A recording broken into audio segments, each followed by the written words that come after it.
Okay, this time we'll be solving multi-step equations with fractions. So we start out with 3/4 x plus 1/3 equals 10. First thing we always want to do is isolate the variable. So we want that x to be by itself. And remember, whenever we're working with algebra, we do SADMEP instead of doing PEMDAS. We do PEMDAS backwards.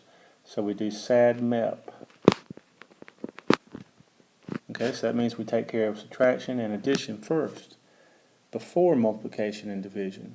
So we look at this and we've got a plus 1/3, so we subtract 1/3 from both sides of the equation.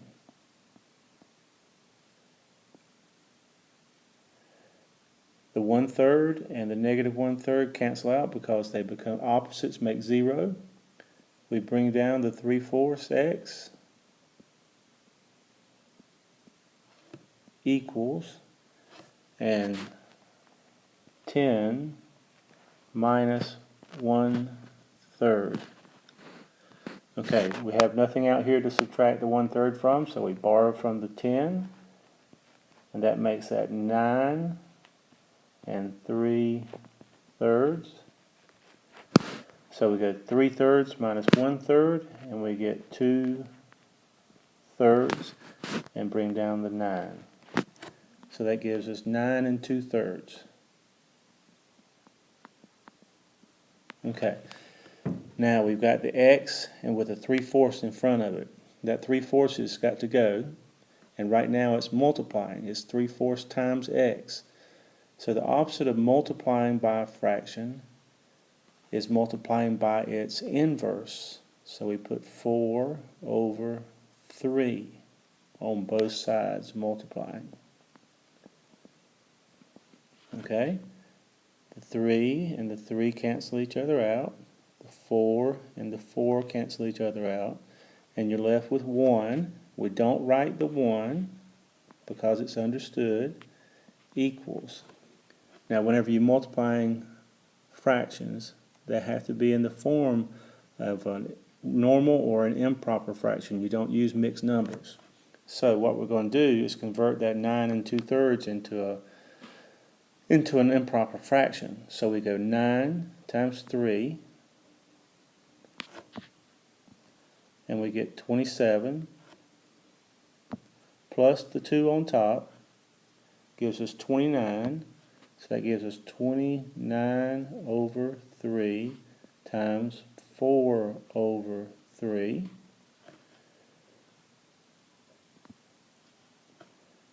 And remember, whenever you're multiplying fractions, you multiply numerator times numerator and denominator times denominator. So we go 29 times 4, and we get 116.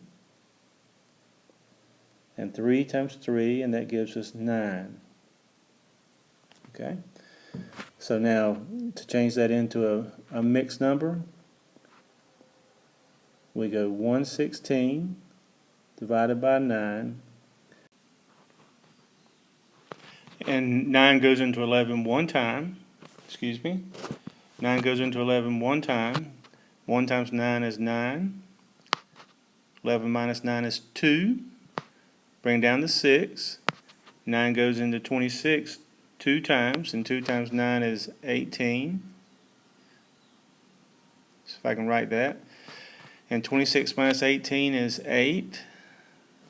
So that gives us 12 8/9. So our answer is x equals 12 8/9. Okay, now let's approach this problem from a different perspective. Let's solve it a different way. Now, we've got 3/4 x plus 1/3 equals 10, the same exact problem that we had before. But this time what we're going to do is we're going to eliminate the denominator from the very beginning. So we look at the 4 and the 3, because those are the two denominators in our problem, the 4 and the 3. And what we want to do is get rid of them. So what number do both of them have in common as a multiple? Right, 4 goes into 12 3 times, and 3 goes into 12 4 times. They both go into 12. That's the first number that each of them will go into an even number of times, a whole number of times. So we multiply everything in the problem by 12. So we go 12 times 3/4, 12 times 1/3, and 12 times 10. Now let's rewrite our problem. What is 12 times 3/4? That 12 is over 1. So remember, you can cross divide whenever you have a multiplication problem involving fractions. So we look at this and we say 4 goes into 4 one time, and 4 goes into 12 3 times. And we've got our problem reduced now. We go 3 times 3 and we get 9. 1 times 1 and we get 1. So our answer is 9. So this will be 9x plus 12 times 1/3. Okay, let's once again reduce our problem before we do our multiplication. 3 goes into 3 one time. 3 goes into 12 4 times. 4 times 1 is 4. 1 times 1 is 1, so our answer is 4. And then 10 times 12 is 120. We do minus 4 on both sides because the opposite of adding 4 is subtracting 4. We cross those out because they cancel each other out. We have 9x equals 116.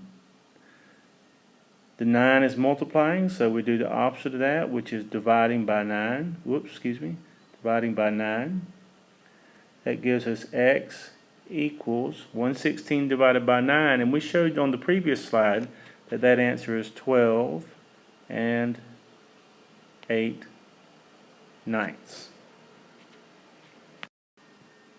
The reason that the second method is important, is because of a problem exactly like the one we're about to do.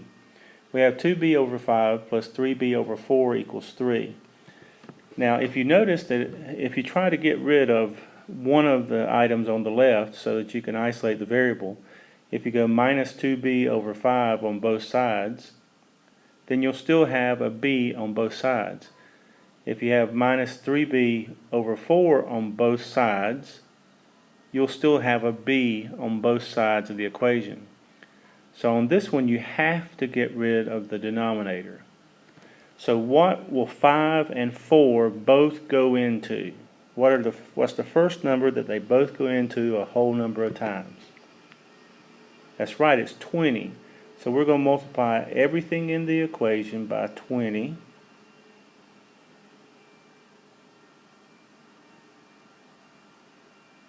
Okay? So let's do that over here off the side. 20 over 1 times 2 over 5. 5 goes into 5 one time. 5 goes into 20 4 times.